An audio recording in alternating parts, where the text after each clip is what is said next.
Quem pisou mais na bola em Cuiabá, 1 São Paulo 0, na quarta noite no Morumbi? Bem-vindo, meu caro.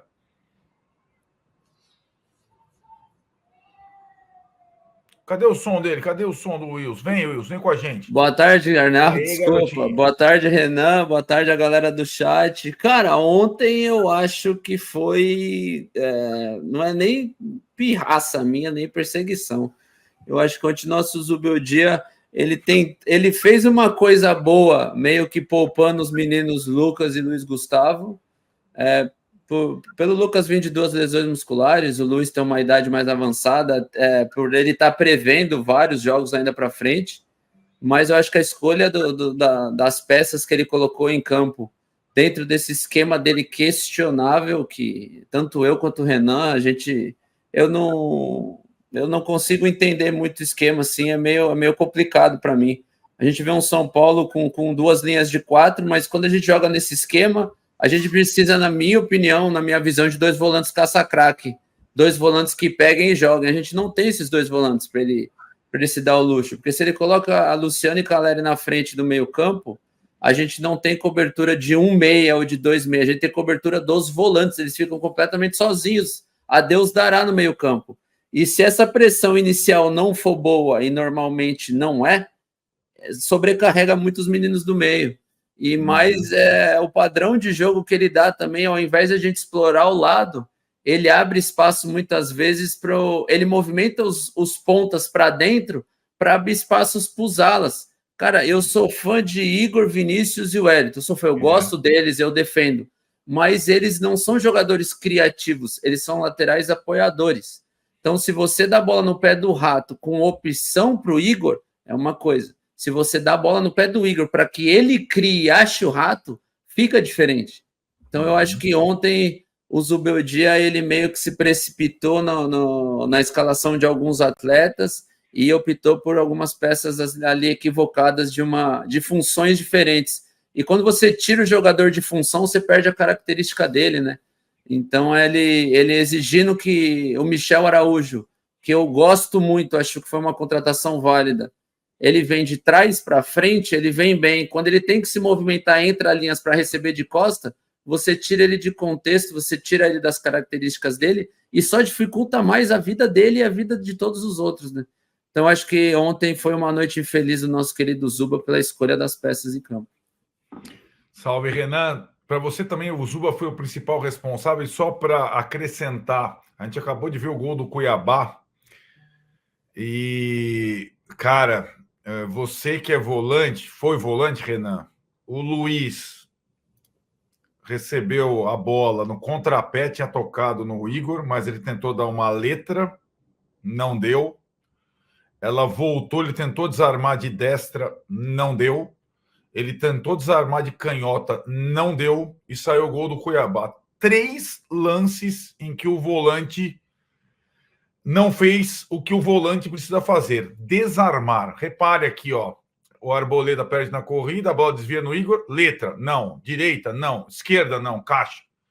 1-0 para o Cuiabá.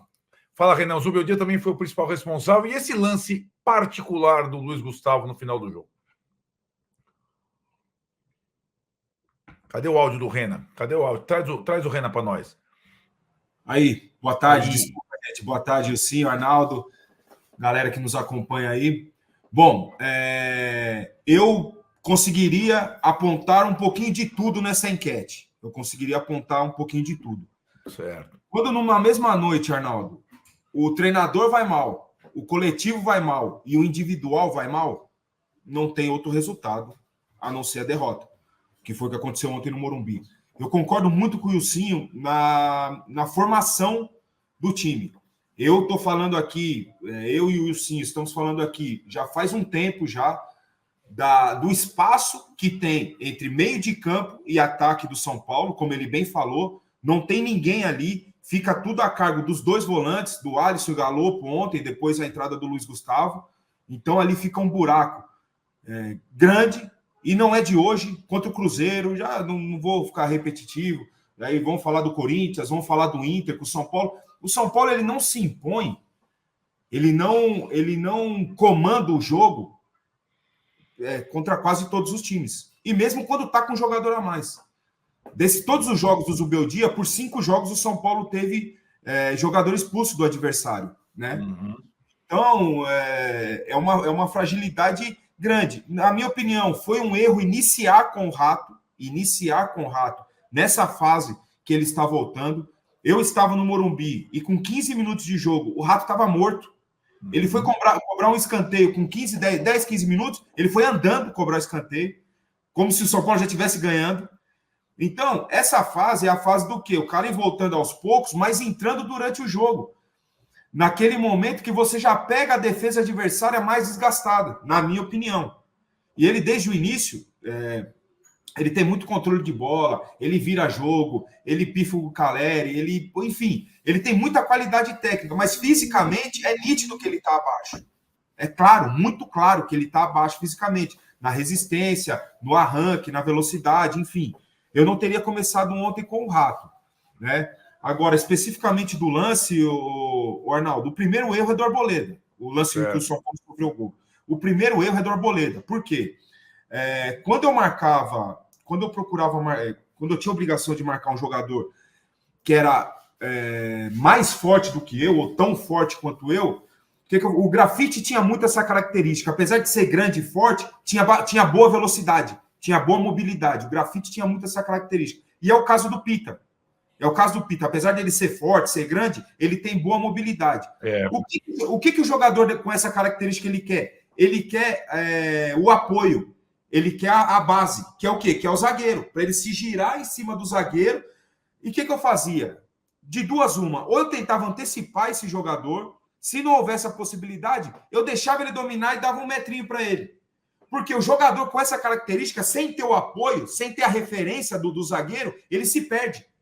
O que ele toca para trás? Eu, quando treinava contra o Grafite, que foi muitas vezes na minha vida, eu procurava fazer isso. Se eu conseguisse antecipá-lo, antecipava e fazia o que tinha para fazer.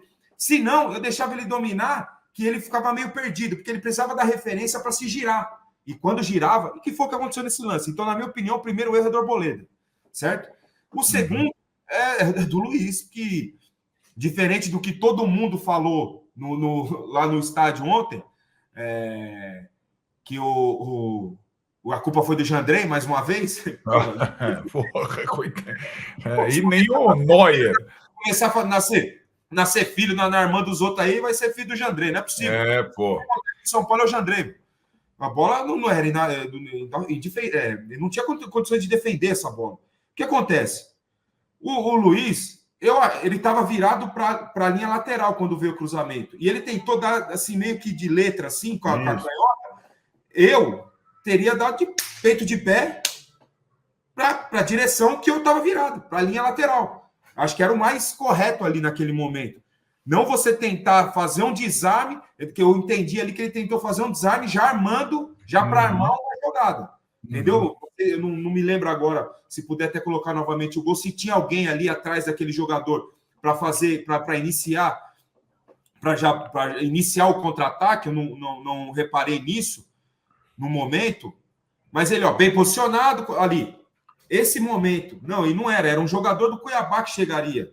Ele até estava bem posicionado, conseguiu chegar junto do jogador, mas ali, como foi o Luciano contra o Corinthians, ali tem que tirar, Arnaldo. Não tem. Ali não tem armação de jogada, né? Ali você tem que tirar. Ele estava atrás em relação ao cara, ele está atrás. Isso. Os outros 4 voltam na linha da bola, ele chega atrasado e depois tenta primeiro a letra e depois tenta tirar com a perna, outra perna e caixa.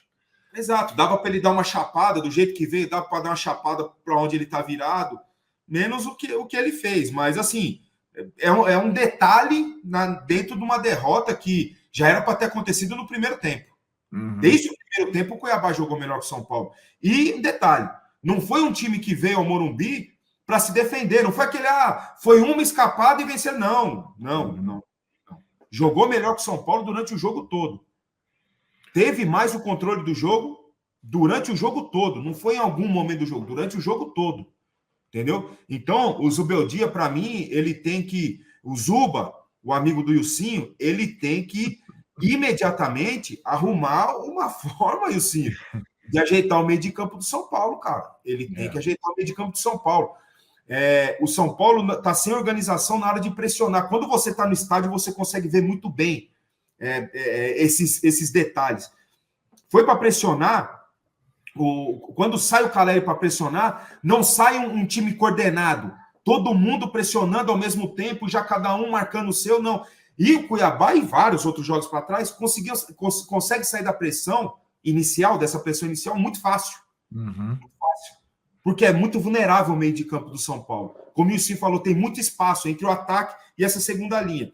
Depois, quando a gente for falar sobre o Vasco, eu saí do Morumbi com um time em mente, já que o Alisson está suspenso, para ele escalar contra o Vasco, que tá... E um detalhe, Arnaldo, tô falando pra caramba hoje, hein? Daqui a pouco os caras vão me cortar. O São Paulo, vamos iniciar assim, vamos jogar contra o Inter fora e contra o Corinthians fora. 2 empates, na teoria, bom resultado. Pelas circunstâncias dos jogos, péssimo resultado, na minha opinião. Aí vamos lá, nós vamos jogar os 3 próximos jogos. Cuiabá em casa, Vasco fora e Criciúma em casa. No mínimo 7 pontos tem que fazer. Mínimo. Agora então, no mínimo. O Vasco fora de casa, o Vasco está numa Pindaíba. Pega o Cuiabá, vence, pega o Criciúma, vence. Se é o Palmeiras, faria isso. Claro, sem dúvida. O time campeão faz isso. Esse é o detalhe. O time campeão faz isso. Parei de falar.